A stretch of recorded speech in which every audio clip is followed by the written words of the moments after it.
மூத்தோர் வரிசையில் தரிசனம் செய்வதற்கு சென்று கொண்டிருக்கின்றார். மூச்சுத்திறல் காரணமாக அவதியுறுவதை அறிந்து கியூ வரிசையிலே இருந்தவர்கள் சத்தம் போட்டதின் விளைவாக திருக்கோயிலை சார்ந்த ஊழியர்கள் மற்றவர்கள் அவரை மருத்துவமனைக்கு எடுத்து செல்கிறார்கள். மருத்துவமனைக்கு எடுத்து சென்றவுடன் மருத்துவர் பரிசோதித்து அவர் இறந்துவிட்டதாக கூறுகிறார்கள். இதில் எந்தவிதமான கூட்ட நெரிசலுக்கும் வழி இல்லை.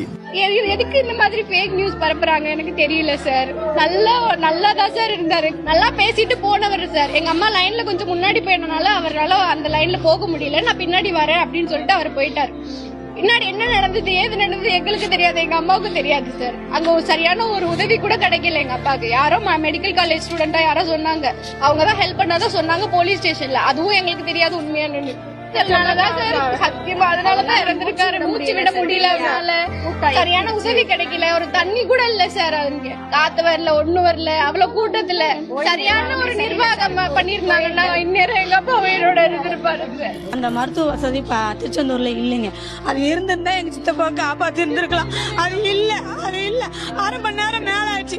அறநிலையத்துறை அமைச்சர் என்ன தெரியுமா சொல்றாரு, அவர் ஏற்கனவே உடம்பு சரியில்லாம வந்தாரு, அதனாலதான் அப்படி இறந்துட்டாரு டக்குன்னு சொல்லிட்டாரு. அது எப்படி சொல்லலாம்? அவர் நல்லா இருந்தாரு, நாங்க வீடியோ வச்சிருக்கோம். ஃபர்ஸ்ட் எய்ட் பண்றதுக்கு ஆள் இல்ல. ஏதோ மருத்துவ கல்லூரி பசங்க 2 பேர் வந்து இருந்து பாத்துக்கிறதா சொன்னாங்க, ட்ரீட்மெண்ட் பண்றோம்னு.